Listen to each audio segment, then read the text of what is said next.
welcome everyone. I'm here with our physio Des, who's our resident physio. He's going to give us his professional opinion on the topic of mobility.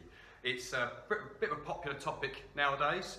Unfortunately, the issue is a lot of people are getting into this mobility with perhaps not quite the amount of, shall we say, knowledge that is required to fully understand and appreciate what mobility is and how it can benefit you in your training. So what I'm going to start with is a definition. We'll start with a basic definition and a more complex definition and kind of pick that apart, and then we're going to look at what the benefits are of getting into your mobility and doing it properly, and that's where we'll hand over to Des. So mobility, let's think of a definition. If we were to start more simple, which I'm sure a lot of people would perhaps realise this, it's about being able to move better. But if we unpick that topic and go a little bit more in depth, mobility is more than just about being able to move better. It's more than just saying that and only that and leaving it there. Mobility is about being able to move through a full range of motion, a set of joints or a particular joint under control with strength and coordination. Now, the benefits of that, and putting it into context, is when you're going to the gym to do your workout, if, for example, you're deciding to do a barbell squat, then if you lack that range and that mobility around your hips, you're not necessarily going to do the technique correctly or more efficiently. And so for example, if you're not able to get your hips back far enough and get your center of gravity in the right position, you're going to be doing a lot of overcompensations and perhaps strengthening muscles that you shouldn't really be working on in that particular movement. And you're going to train your body to do that movement incorrectly, just due to that lack of mobility at that particular area. So that sounds a little bit like flexibility as well, but there is a difference. And I'll pass you on to our resident physio, Des, to talk about the difference between mobility and flexibility. So Des, what is the difference between mobility and flexibility? So, mobility versus flexibility. Flexibility is the ability of a muscle to passively lengthen and elongate. So static stretching is primarily how people have tried to achieve this. What it neglects is that in order to move effectively, we need to move at other structures, including the joint, ligamentous tissue, tendons. So when we talk about mobility, we're talking about being able to move actively through the full range of motion at a joint. Now, in the context of human movement, what we want to be able to do is address all the components that make up good mobility at joints, which is to move through the range of motion. So you need good muscle flexibility, as we've already discussed, elongating the muscles. You need good control. Now, that comes from two aspects: building strength, so the muscular control, but also we need to talk about motor control, which is the nervous system's ability to recognize the movement, control the movement, gauge where you're at in a position, and you only get that through familiarity and good practice. Ultimately, we want good motor control, good muscle flexibility, full unimpeded joint range of motion, and we want to be able to move with good strength through range. Right, thank you for that explanation, Des. So, what we'll move on to now, I've got another question for you, if you don't mind. Yeah, this mobility training, so many people are starting to try and get into that. So, what is the actual aim of mobility training? What benefits are we getting out of it if we do it, and we do it correctly? Yeah, joint mobility is key. So as you alluded to earlier, if you have some restrictions to movement within a joint, you are going to adopt compensatory movement patterns to achieve what you believe the goal is. In the context of a squat, as you were saying, if we lack hip mobility through range and we lack the ability to control the movement through range under load, we will squat by finding the way that it's easiest for our body to tolerate. But we won't be working through full range. We won't be developing the muscle strength through full range. We won't always be under control. So you may still get some benefits, but you won't necessarily get the maximal benefits from the training. And let's be honest, people working hard down a gym, it's not just about the money people are investing, it's the time they're investing. And you want to make sure you're investing that time correctly, in the best way that you possibly can. So, okay. And the key thing is Start simple.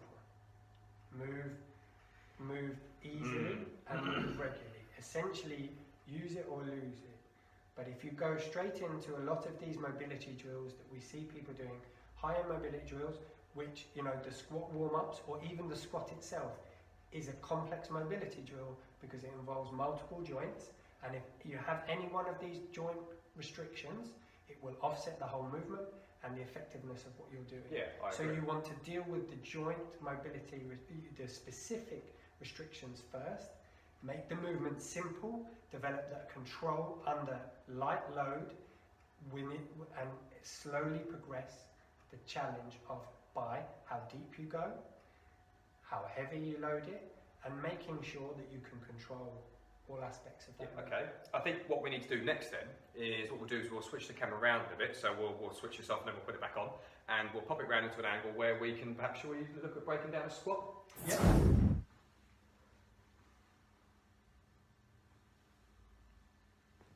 Right, okay, so we've got a couple of repetitions of squats there. I'm tempted to make Des keep going, but as a coach, if I'm working with someone doing the squat, so if you do just a couple more for me, what I'll be asking myself is, as Des is going through that squat, what we discussed earlier in terms of mobility, and you can have a little bit of a quick rest there, Des. What I'll be asking myself is, A, the big question first, is he getting the full benefit from that squat? No, he's not. Is he potentially using some muscles that perhaps, you know, that perhaps shouldn't be used to the extent that they're being used? The answer there is yes. So again, is he getting the full benefit from that squat? No. Is he moving under control at all these specific joints that are required for that squat? The answer is no, he's not. Is he moving through full range under control? Most importantly, the answer again is no, he's not. So what can we do to address that? Moreover, what can we do to start analysing and breaking that movement down a bit more to start looking at individual joints?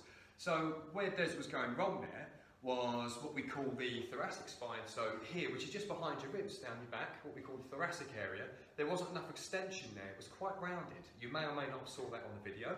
And there was a little bit of lack of movement at that hip, to follow on from our example we gave earlier. And as a result, it was throwing his weight forwards, which would put the emphasis on certain muscles, or more, or too much emphasis on certain muscles, when others should be coming into play there. But they can't because his weight's being thrown forwards. And his heels were wanting to lift a little bit. And as a result, you know, there could be knees coming in, feet prone out, whatever's happened as a result, the consequence of there. Again, is that squat effective, and is that going to achieve everything we need it to? The answer is no. So I'll now go over to Des again, just to briefly go over with us those particular areas and how we would perhaps look to work on them in isolation to perhaps try and improve that squat. So the key point there is, as Mike has again alluded to, is that within that motion, by our working definition of mobility, I was not controlling the load, I was not moving through full joint range of motion at all the joints that I should be, so through my hips, knees, ankles. I wasn't controlling the load through range. I was off balance, so it was uncoordinated, and therefore I'm not efficiently strengthening the muscles for that motion. And I'm reinforcing a compensatory strategy in order to get the load down and get the feeling of moving down and up with the load. Because you were getting down and coming back up. Coming back up, but it's not under control, it's not efficient, and it's not through full joint range of motion.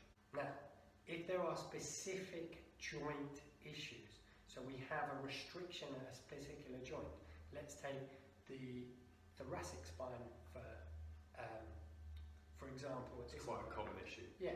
Again, with the sedentary desk posture. Yeah. Is that, you know, this lack of ability to extend and then control load under it, so causing me to round my back off and already adopt a flat posture, which is going to have an effect on the rest of the movement. If I cannot come into full extension, I cannot be expected to control the weight in the squat under load and maintain a good trunk alignment. So I would need to work on the thoracic extension aspect in isolation before trying to fix it in the squat. Okay? And then again, same if I had a hip restriction or I had an ankle restriction, which were contributing to me adopting compensatory patterns for movement, they would need to be improved in isolation. And that is the purpose of many mobility drills. As part of, in isolation, as part of every day, trying to improve mobility, because it needs to be done regularly in order to improve and be maintained, but also as part of a warm-up. You're preparing the body for the activity you're doing, and you also should be developing good movement patterns ready for when you load and train. If you've really, really pulled all the stakes out, as it were, to get yourself down the gym, you want to make sure that you're spending every minute down there as effectively as possible. Yeah. Because you want to get those results. And I will go out on them a little bit and say that, you know, doing incorrect movement patterns like that, and this isn't to scare them or anything like that, but may lead to potential further issues down the line in future if you kept doing those incorrect movement patterns. And they could have been resolved right from the start just by a few simple mobility drills. And like you say, that is the aim of mobility. Not to prevent, shall we dare I say, injury, but it's not all just about that, but it's also to help you get the most out of the time you're spending when you're exercising, because again, it takes a lot of motivation sometimes. I know it does for me sometimes. It's not guaranteed. It's not that if you move badly, you're not guaranteed to get injured. But if you cannot control loads through range of movement with good stability and good strength, then there is an increased risk of you injuring yourself. Yes. With certain activities. Yeah. That doesn't mean you will get injured. But just means increased risk. Increased risk. And by improving mobility through all these activities, you have better control through range, in different directions, moving in different ways at different speeds. The stronger you are, the more mobile you are, and the better control you have, the less likely you are to injure yourself doing activities. And again, every time you go to the gym, you're going to get a very effective workout. And that's what we also want to be doing. More efficient gains. Yeah. And everyone likes a term gain. What we're going to do is we're going to follow up this video with other videos, a series of complementary videos that will continue from this, and we will look at some quick mobility drills on certain joints in isolation, and we will start, shall we say, with some mobility drills that would perhaps carry on from this squat. So we looked at the thoracic, which remember is down here, so we looked at the limitation there, and we looked at lack of mobility around the hips, and maybe if we get time, next time we'll look around the ankles, or like I say, we'll follow up with a series of videos with some simple drills to help you improve that. Now remember, ladies and gents, that you're going to get excellent, incredible benefits and pretty much guaranteed results from your workouts if your mobility is better. So although these drills, we don't see many people, I mean I very rarely see anyone doing many of these mobility drills in a lot of gyms. And I've got experience of working in this industry for a number of years now, and I very rarely see it, and I think it's a shame. And I think it's because a lot of people they want to get down and get their workout done, and they want to do the big exciting movements and go home. Let's just spend that little bit of time on that attention to detail to make sure you get the guaranteed results from your workout.